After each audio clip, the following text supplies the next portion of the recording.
And all of that goes to the ultimate experience that customer's having. We want them to have a great staff experience, a great service experience. We want them to walk into a really beautiful, great space and have great sound. This is A New Angle, and I'm your host, Justin Angle, marketing professor at the University of Montana.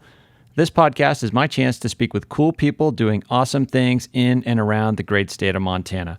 We are proudly underwritten by First Security Bank and Blackfoot Communications. Hey folks, welcome back and thanks for tuning in this week. Really excited to bring you today's conversation with Nick Checota, owner of the Wilma, the Top Hat, the Kettle House Amphitheater, and soon the Elm in Bozeman as well. Nick's event promotions company, Logjam Presents, has transformed live entertainment here in Montana, and he brings a professionalism and focus to a somewhat unruly space. In this conversation, you'll learn more about the industry and how it works, and you'll also see pretty quickly how Nick's laser focus on the customer experience has guided his entire operation. Finally, as an important player in Missoula's development, Nick also has some interesting things to say about our community and how we should think about growth.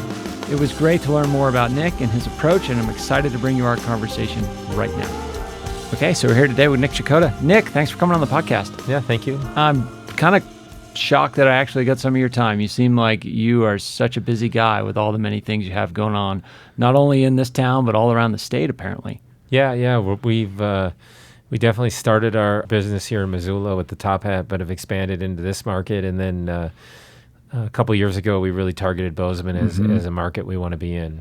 We like both these markets quite a bit and feel that Bozeman's got a ton of opportunity. And you're relatively new to the entertainment business, right? I mean, you've been in real estate, which you're in real estate here, but relatively short career, especially considering the incredible amount of success you've had in a short time. Yeah, it's a lot of my staff says I'm a developer, or I'm a promoter trapped in a developer body. Okay. And I definitely like to develop projects, which dovetails really nicely into the music industry, because it's one of the last industries I feel like where bricks and mortar still is a critical component of what you do. With respect to the entertainment side, yeah, we jumped right in, and it's really about just being organized and staying on top of it, and getting your operations in check, and really spending a lot of time working with agents and trying to attract the right bands. But it's not rocket science to promote. It's really just getting the organization in place and doing a good job. I find the industry as a whole is still somewhat immature and fragmented and fairly disorganized, and the opportunities exist. You're seeing Live Nation on a national, international scale really jump on that. But even on our scale in Montana, there's just a ton of opportunity. I don't feel like it was a very mature industry that really had a solidified player in Montana. Yeah, when you say mature, I mean, that could be a bit of a euphemism for unsophisticated, or unruly of a sort. It seems as though that's one of the things we try to look at in the entertainment management program here is, you're kind of bringing some, tried and true business principles to a rather unruly, maybe immature industry, as you said. Yeah, very fragmented. Yeah. If you look at Montana, prior to where we really got going, it was very small promoters, many of them younger, not well capitalized. And so I think it didn't serve Montana well, or didn't serve Missoula well, because they couldn't really afford to go after the types of acts that I think there's demand for. So they weren't capitalized in a way that let them put the big guarantees out there, the big offers out there, and took the risk to bring these artists in. Even though I think a lot of them knew there was an opportunity, they just didn't have the means to pursue it. And so how did you go about putting yourself in a position to be able to have that foundation from which you could reach out to those bigger acts and grow? Well, we started with the Top Hat. Right. And what was that, 2012? 2012, yeah. And it was tough going. I mean, it's really hard to make a living at the club level as a promoter. There's not a lot of upside, given there's not a lot of downside either, so there's not a ton of risk, but it's hard to generate enough capital to make that smaller club model work. Okay. So we kept going and did what we could at the Top Hat level, and then the opportunity came along for the Wilma, and we realized that would really be the way that we could start to make Logjam as an entertainment promoting entity work. So we got a great deal on the Wilma. Yeah, the Wilma seemed like such a treasure in waiting I think, I don't know Rick's whole story, but it seemed like he was sort of stewarding the property in a way, not investing in it the way you were. Yeah, I think Rick, and Rick's a friend of mine, but I think Rick bought that facility really for the condo conversion opportunity on the upper levels. And I think he did a great job with that, and they were successful with it, and then was left with the theater component. And really, that wasn't his career or what he had his interest in. He's a real estate developer, Right. and didn't quite know the best way to pursue or to manage that. And so he hired a third-party promoter to come in and run it. And there's all kinds of challenges when you do that. Yeah. The person running the venue isn't the person that is vested in the community, Sure. isn't vested in the property, and isn't going to invest capital into it. So it hadn't really been touched in about 50 years. But I agree with you. It's a gem, and it was just waiting for somebody to take it on. And fortunately, I got the right price that I could make the numbers work for it, and Have enough left over to do the investments to make it as beautiful as it is today. For sure. And you had to. That was a great project, and it was as a with my background in real estate development, it was interesting because trying to find that balance between a historic theater and a functioning club, if you will, because that's what it is. We've turned it into a giant club in many ways. Yeah. Trying to find that balance. How do you make this a modern club facility that has the right circulation, the bar service, all of those kinds of things, and still preserve that beautiful historic nature that it has? So it was quite a design challenge. It was fun, and it I think we pulled it off personally, but I guess the customer can judge that. Well, the attendance at the acts and so forth seems to speak for itself.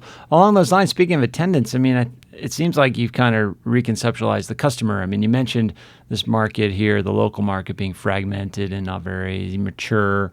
It is a college town, yet it seems like the acts that you're bringing in, certainly appeal to a broader range of people, but maybe to more of the people that are living here throughout the year.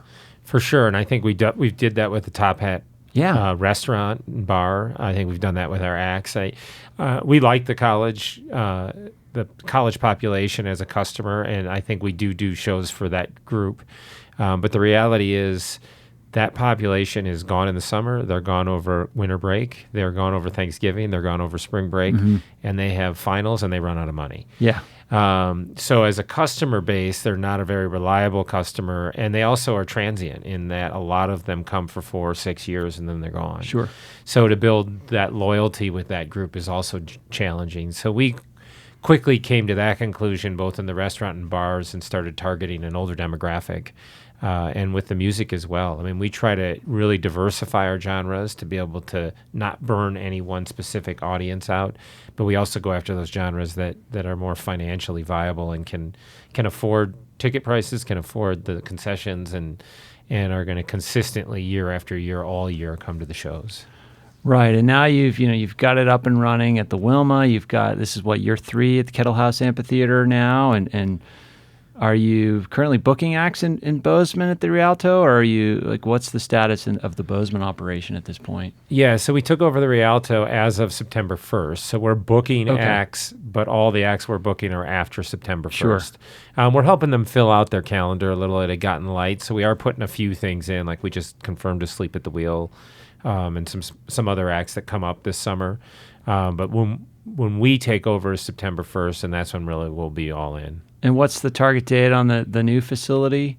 Is it pronounced the Elm? The Elm, yeah. Okay. The Elm. That is January 2020, and we're right on schedule. Wow. We started steel erection this week, and we're pretty excited about that because it gave me the opportunity to take everything I learned remodeling the Top Hat and the Wilma, everything I learned developing a new amphitheater and visiting all these rooms and kind of apply it all into one venue. So I think it's going to be a pretty cool space. What are some of those lessons that you drew from all your various properties?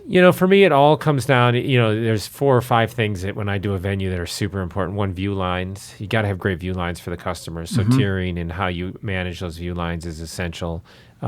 Sound. Yeah. We're spending quite a bit of time and money on acoustically treating that space, so it has a great foundation for us to do sound. But that doesn't mean just putting a ton of absorption up. It means finding that balance between a dead room and a live room. Yeah. Circulation.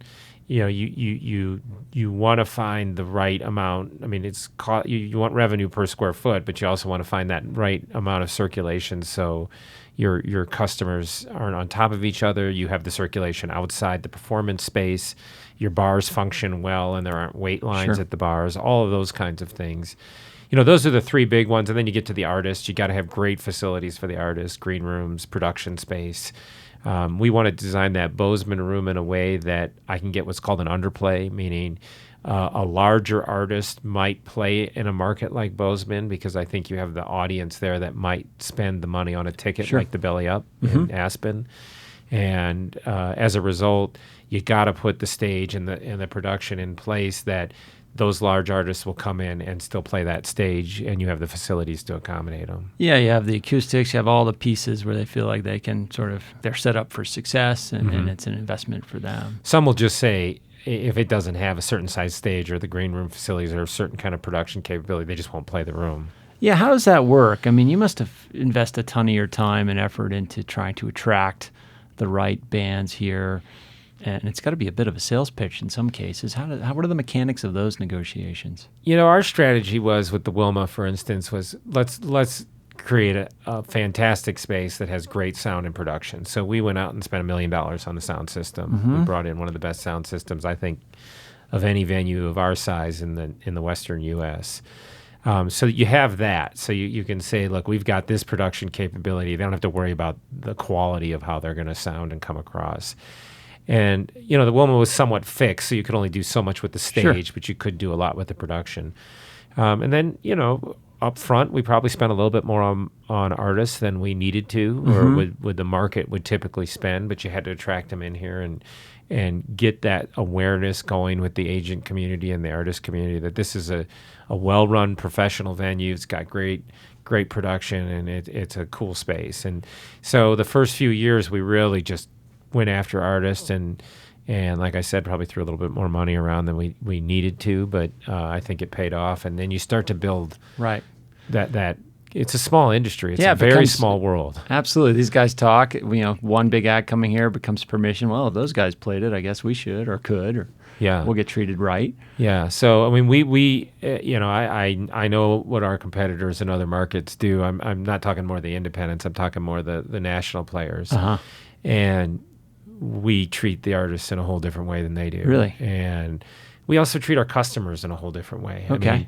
I mean, one of our strategies on the customer side is we're very vertically integrated in that if you go to a Live Nation venue, and I'm not criticizing Live Nation, but if you go to one of their venues, they outsource their security. Right. They outsource their bar staff and their concessions. They outsource all these components where we've taken a very different approach. Everybody's on our payroll. The bars are our bars. The security and event staff is our event staff. And all of that goes to the ultimate experience that customer's having. We want them to have a great staff experience, a great service experience. We want them to walk into a really beautiful, great space and have great sound. And I think you got to create this great customer experience. And as a result, you have really loyal customers, which we do. Where if you go to a large promoter, even in our neighboring towns, that's not the experience you're getting. It's a totally different experience. Their facilities are not well kept generally, and this is true all over the country, not just in our region. They don't have that customer experience front and center. It's more just a routing thing that they're doing. Okay. So we live the beautiful thing about Missoula is it's a small community, and we have really loyal support, but the flip side of that is I see every customer every day walking down the sidewalk. Sure. And they know who I am, and therefore we have to make sure that we keep giving them a great experience.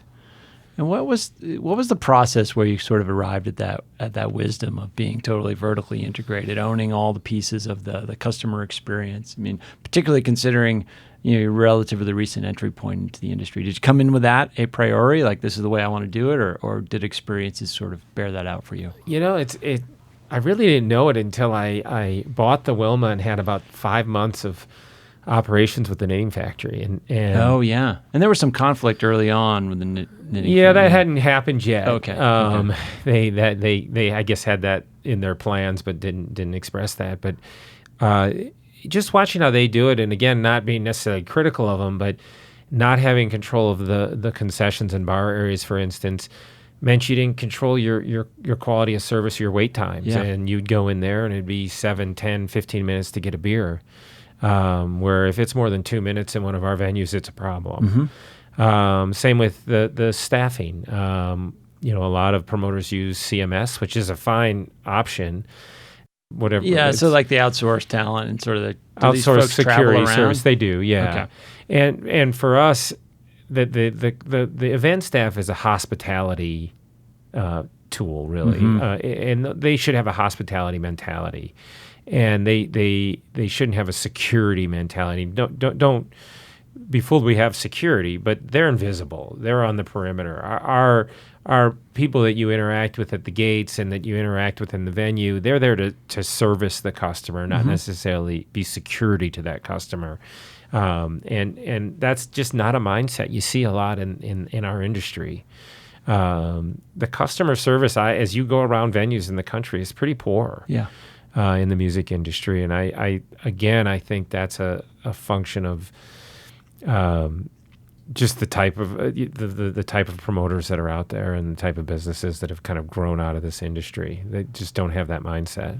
Yeah, maybe. A lot of reasons. It's probably not integrated. Lots of use of contractors, people that aren't invested across the suite of offerings, and then that immaturity as well. And even as you see a more mature industry happening with Live Nation, who is just gobbling up everybody in the industry, they're also interesting because they don't really live in their markets. They're just routing artists through multiple markets. Sure.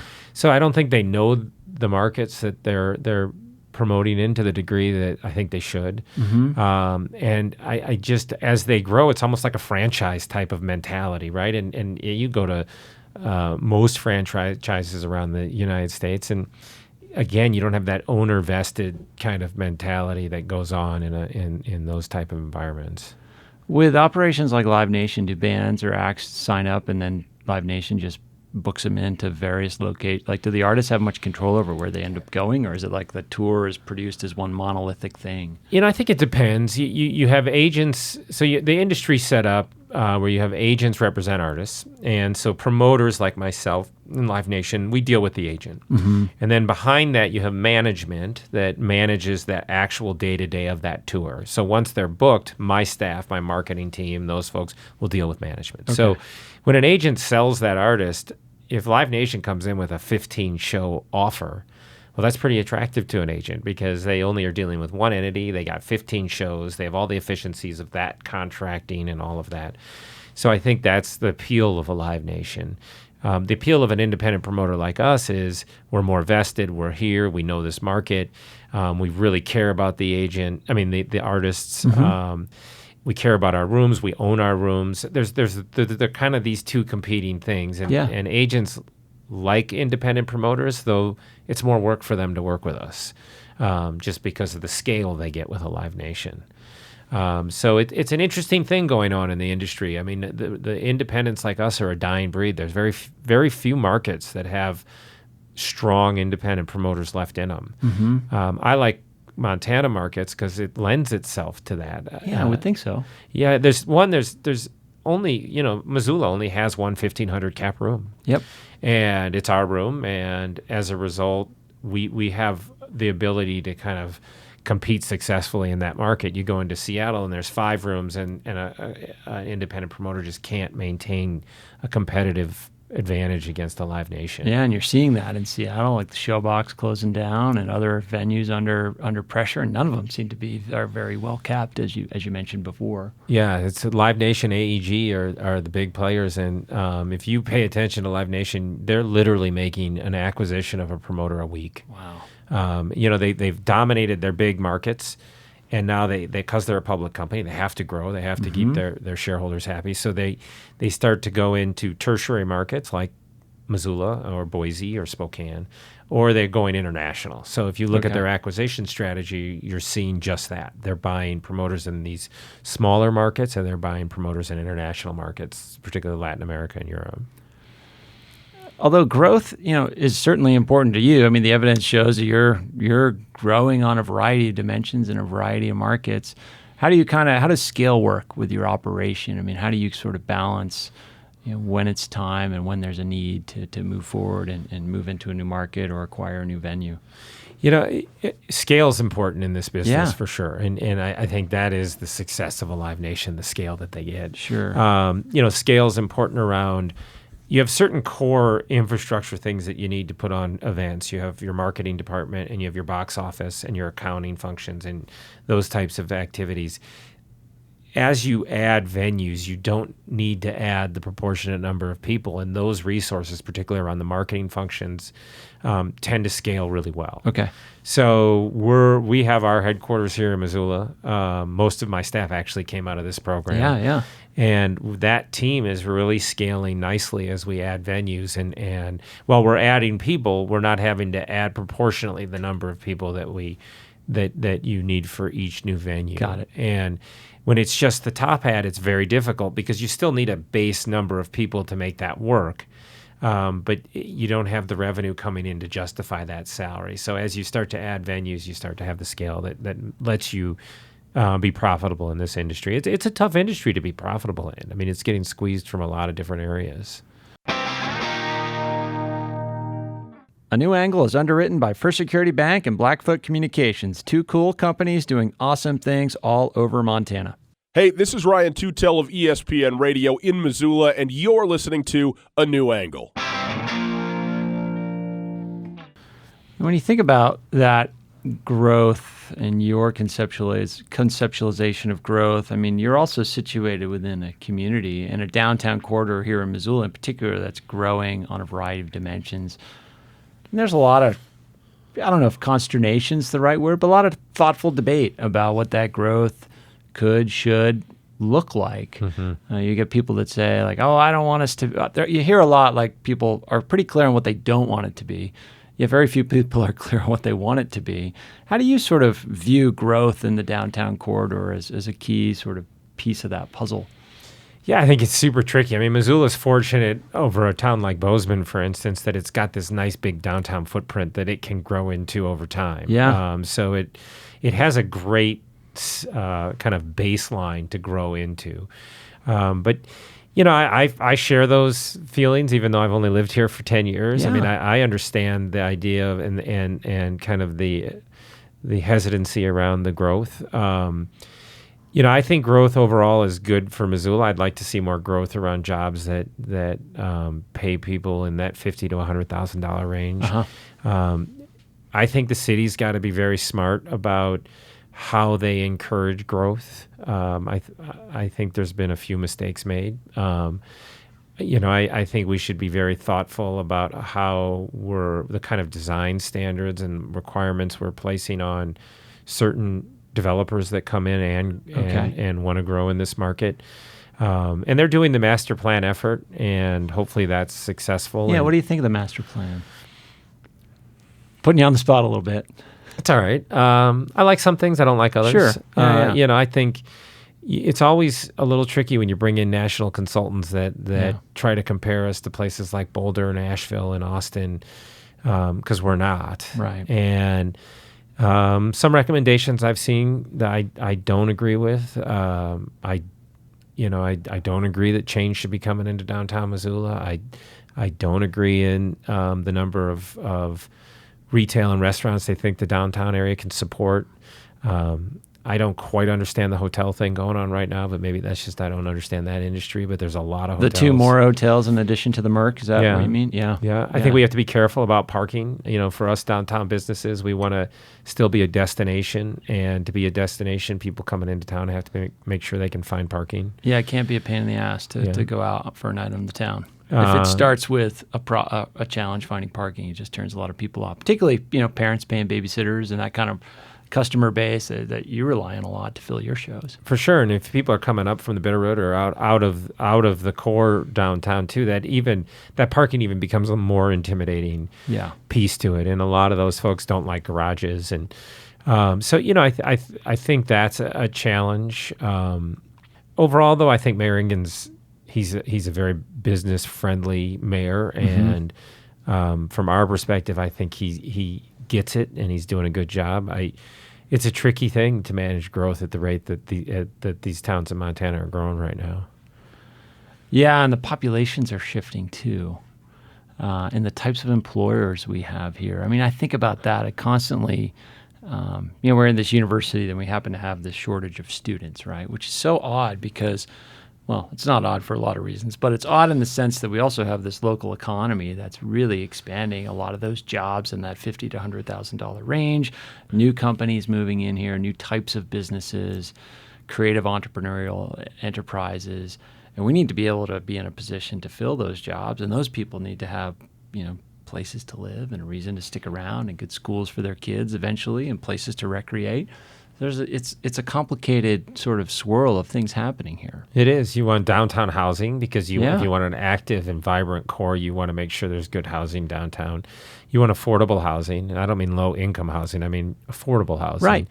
And you go into communities like Bozeman, and they've lost that. They don't. Yeah, have that affordable. Market is already set sail. It has. Yeah. I think Missoula still has it, but it's something that we have to be really mindful of as someone that employs 200 people in the service industry. You want to make sure that those folks aren't feeling the Bend effect or the Boulder effect where they have to live 35, 40 miles out of town to be able to afford to live and then have to commute in. I mean, you want those people part of our community in downtown and in not on the edges, but in the community.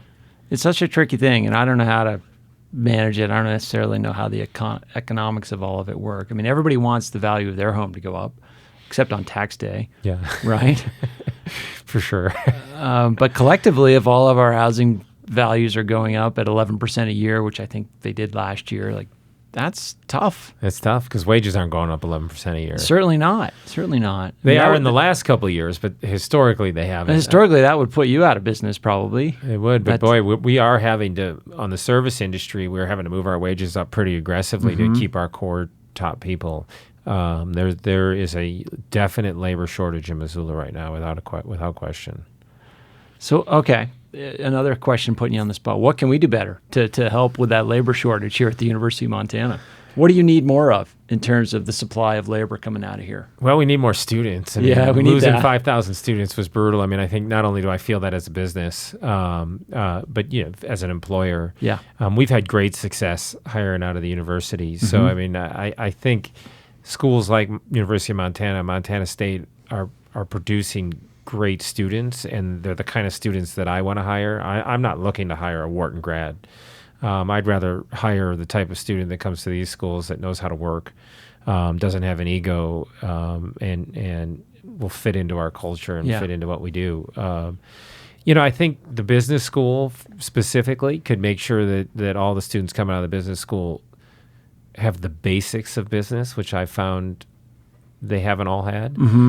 Make sure they can read financial statements, basic accounting skills. I'm not looking for a CPA, but they got to know the difference between a P&L and a balance sheet. Yep. I think getting more real world experience into the business program is key. I don't want them to be too academic.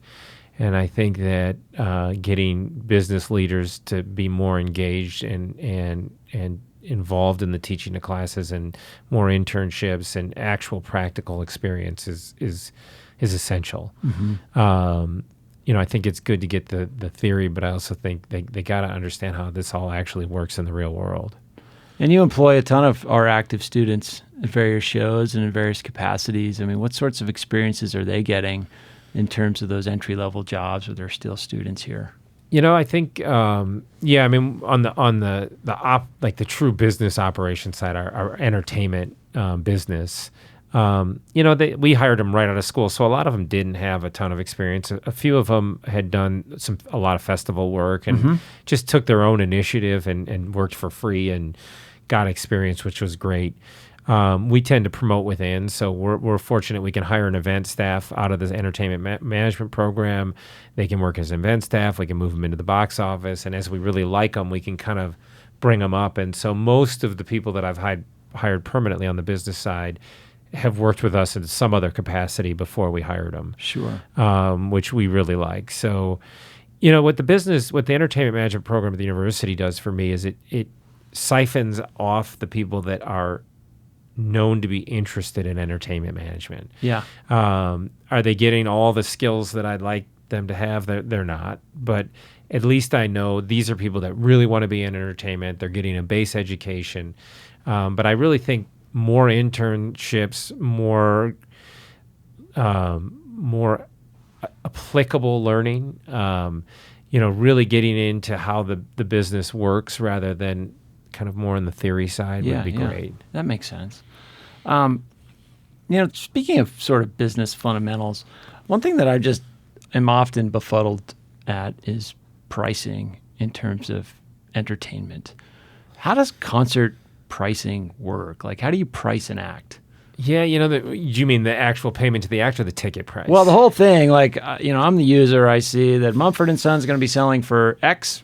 How do you get to X? And then within X, you don't need to divulge your margins, but maybe talk about who gets what pieces of that. Yeah, it's a really tricky thing, Yeah. particularly in a market like Missoula, in that we don't have the ability to go to the ticket levels that you see in a Seattle or Portland, so our ticket levels are usually a good bit less. Yeah. But the way I price it is a couple fold. You have two components. You're pricing the ticket price to the customer and what I'm paying the artist. Okay. So the guarantee I get to the artist, I get to in a few ways. One, there's a lot of history out there. When you say a guarantee, like a flat sum that they're going to get regardless, or they usually kind of stepping back. The artist really is compensated in two ways. One, they get a flat guarantee, a flat sum. Mm-hmm. So let's say an amp artist gets $100,000. Okay. So that's their flat sum. And then they usually, after all the expenses are covered, and the show costs have been paid for, and there's whatever's left over. It's called the back end. Usually, there's some split up of those funds between the promoter and the artist. Okay.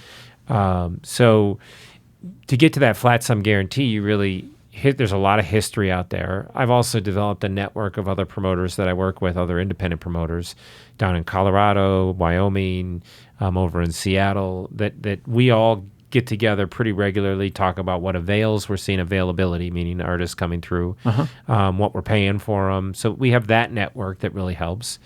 And then, a lot of it's a guess. Sometimes the agent will give you good information and tell you what that artist is seeing in the market. Sometimes they're exaggerating the fee. Sometimes they're not. Yep. So you get to know which agents are more of a partnership and which agents are really pushing hard to get the most they can for their artist. And then you take all that information and you kind of work backwards and say, all right, well, here's the ticket price that works based on my costs. Okay. And then you have to say, well, what's the market bearer? And you have to compare that. And then you have to find that balance and make that ticket price relative to that artist guarantee or what the artist should be compensated, how that all works. Generally speaking, on a good show, there's a lot of risk for a promoter. I can lose on an amphitheater show or on a ballpark show. I could lose 50 to 100,000. Right. I can make 50 to 100,000. Mm-hmm. So it's really a gamble in a lot of ways. As we really learn this market, we know what we think is going to be successful, but we're not always right. And we've had some big home runs, and we've definitely had some big losses. And how often are those wins and losses attributable to the pricing function? Like we priced that one too high, or we priced it too low, and we left some on the table. It's got to be really hard to even judge that because there's so many other factors too. There are, yeah. What the market wants to listen to, number of artists that you're bringing in. This summer in Missoula, we're always trying to figure out where's the saturation point in Missoula. Yeah, where is it? And I think we found it this summer. Okay. Not in a bad way, but I think we found kind of, all right, the market can bear this much music. And I think this summer we're bringing that much music in. So, it's a real challenge. And I guess this is when you talk about, you got this flat guarantee to the artist, and then you got, the back end, which is after all your cost, and then probably those costs are also a little bit negotiated with the agent because they have to have transparency, or your transparency has to go back and forth. Yeah, agents, I think, start to really when you cut through it all. I work with about 20 agents. Sure. And I think they all start to come to their own judgment on what kind of promoter you are. And are you the kind of promoter where everything's on the table and it's very transparent, or are you the kind of promoter that's bearing costs and things all over the place? And we believe, and we really stick to this, that transparency is the best way. So our costs are always actual, what we present to the agents. And with that, then I think we get a little bit more trust with that agent, a little bit more leeway. The agents want us to make money too. Yeah. So that they're not looking. Some agents will squeeze you down, but most agents get it. And they want strong independents out there. They want healthy buyers in these markets, and they want to do repeat business with us. So, that's something we've learned over time is how to price this. Once you also, the Wilma's expenses are pretty much always pretty similar. Right. The amphitheater, we've really got dialed in. That first season was challenging. We're figuring out Ogren right now at a whole different level at 13,000 people going in. Yeah, it's 13,000 go in there. Yeah. Wow. And so that's a big production. We're bringing in staging. We're bringing in, it's a 10 semi show. You're feeding hundreds of people. You have, on day of show, we're going to have over 200 people on site working on that day. Wow. So you have all these different components that you have to figure out. We're fortunate. We have the bar always, and we're doing the bar at Ogren. We do it at all our venues, and that's a safety net. But in my business, I really keep those as totally two separate businesses, and I need to make money as a promoter, and it needs to be a standalone viable business, and I need to make money as a concession operator. Right. It needs to be a standalone business, and we really look at it that way. But in reality, I do have that as a safety net if a show does. It's a nice hedge for sure.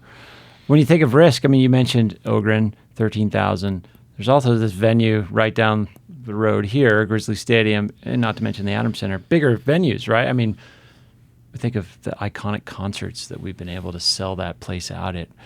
It just seems like such an underutilized resource. How do you view concerts of that scale in Missoula, in Montana in general? Yeah, I agree. It's an underutilized source, and I think the university knows that. And they're trying to find ways to address that. But I think it's a good venue. The challenge that you have with that is it's not made to enter and process 25,000 people. Yeah, anybody that went to the Pearl Jam concert sort of lived through that, for sure. I think that's its biggest challenge, just the gating and how you get in and out of that venue, I find to be the biggest challenge.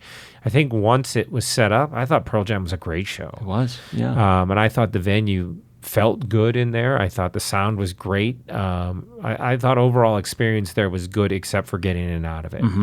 There's not a whole lot you can do with it. With Ogren, we've spent a tremendous amount of time looking at the how we're going to process people in and out of there, and we're going to open up some more gates, and we're going to do some things that let us get that volume of people in and out of there. But I think that's the biggest challenge of Grizz Stadium. That said, I think it could be doing 2 or 3 big shows a summer, very successfully, and we would like to be part of that for sure.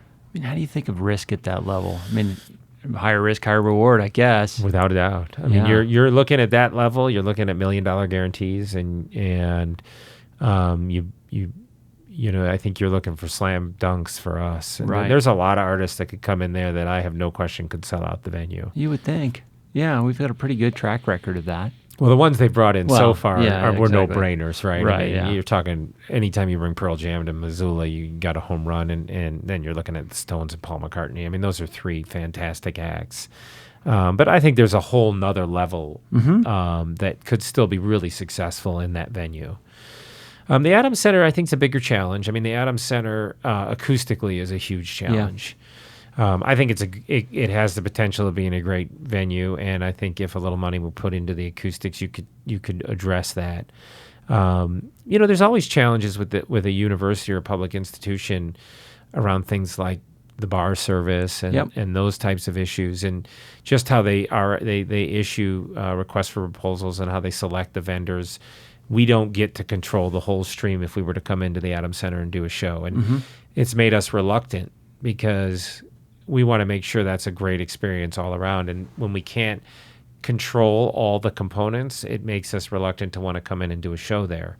If I can't control the security at the front door and I can't control the concession services, then people coming in there may not have a great experience. So, Right. That's something we've had discussions with the university about, and we would love to help figure that out. I think it's a huge opportunity and something we're really interested in. Well, it certainly seems like you've got a lot of dimensions of this thing figured out, and we could certainly capitalize on that relationship. Yeah, so we've talked a lot in this conversation about how you guys approach growth, how you've sort of reinvested in the business to grow it to the scale you're trying to achieve. But I'd like to talk, as we close, about some of the great things you're doing to reinvest in this community. As we mentioned before, you guys have a huge footprint in the downtown corridor and beyond in many other places in the state, really. You're invested in environmental sustainability. You're invested in, affordable housing, like you said, is an important cause, other causes. How do you make choices about where to allocate your community-oriented efforts? Yeah, I mean, it's a big part of our business model is to donate back a substantial portion of our profits back into the community. We think a healthy community, particularly in our target areas, is good for our business in the long run, and it's good for our brand, and it's good for the community in which we live. Our focused areas are really two. One is arts and culture, in particular around youth and arts and culture, and the second area is around conservation. That's our mission we've created a foundation, the Logjam Foundation, and if it doesn't fit into one of those buckets, it's not something we generally look at. Around the arts, again, like I said, youth arts, and in particular, we've invested in two organizations, Spark, which is a Kennedy Foundation organization that reintroduces the arts back into public school, which I think is a shame how much that's been cut. Yeah. And then the other is the ZAC, which is Zootown Community Center, Arts Community Center.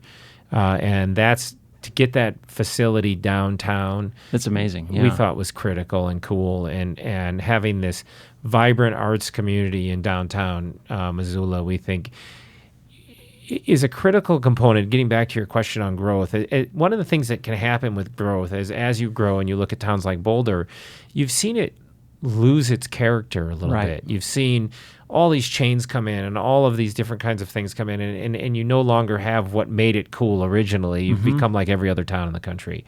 And we believe that the arts are one thing that's a differentiator in every community, and having a local art community center and local arts downtown is critical to keeping that identity, that culture, that character, that unique characteristic of that community. So we made a substantial investment in the ZAC to try to keep that kind of thing downtown, and we think it's good for our business too. Yeah, and now they own that building. They do. And that's critical, because in a growing market like this, if they were renting in downtown, they could get priced out of that market pretty easily. Which most not-for-profits are getting priced out of the downtown market. So, and then on the conservation front, we live in and operate and work in this beautiful place. And so we have the Blackfoot River Fund, which is dedicated to the Blackfoot River, where our amphitheater is located. And then on a sustainability standpoint, we've now become a zero-waste venue. Yeah, that's amazing. With the last piece being plastic bottles, which the music industry as a whole has made a big push to get rid of. But, frankly, our customers don't accept that as a viable approach to business, and they were telling us they don't want those bottles in there anymore. So we partnered with Phillipsburg, went to aluminum bottles, a local water provider. Substantial cost to us to do that, but I think it's those are the kinds of things that build loyal customers, and as other potential players come into the market, we'll keep our loyalty, we feel, from our customers over others. Yeah, and you mentioned in their brand. So if you were to distill your brand down to like three, what are the three kind of core associations you want people to think of when they think of Logjam and your venues? Yeah, it's a lot of what we talked about. I mean, first and foremost, it's community. We both our our customer community and the greater Missoula community, but community is a big piece of our brand. Quality, particularly around production. We want people to come in and leave that experience saying, that's the best venue I've been to, that's the best service I've had, that's the best sound I've heard. I'd say those are probably the two big things for me. That and I think we've really focused on those, and hopefully people think we're doing a good job there. Well, I certainly think you are. Nick, I can't thank you enough for not only just coming by here to share some of your story with us, but also for all the good things you're doing in this community. We're lucky to have you, and for all the opportunities you're providing for our students, and for pushing us to do what we do better. So, Nick, thanks so much. Thank you. All right, coming up next week, we have the next edition in the Sea Change series. I am excited to bring you Jennifer Palmieri.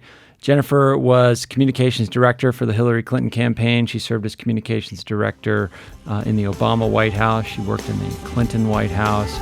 Incredible political mind, and excited to tell you why she's here in Missoula and bring you that episode next week.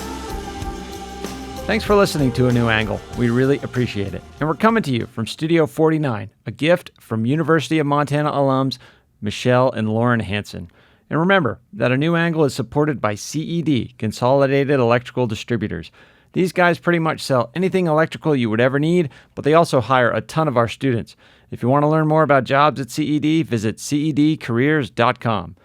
Before we go, I want to thank some important peeps: executive producer Stefan Borsum and interns Aspen Runkle and Max Gibson.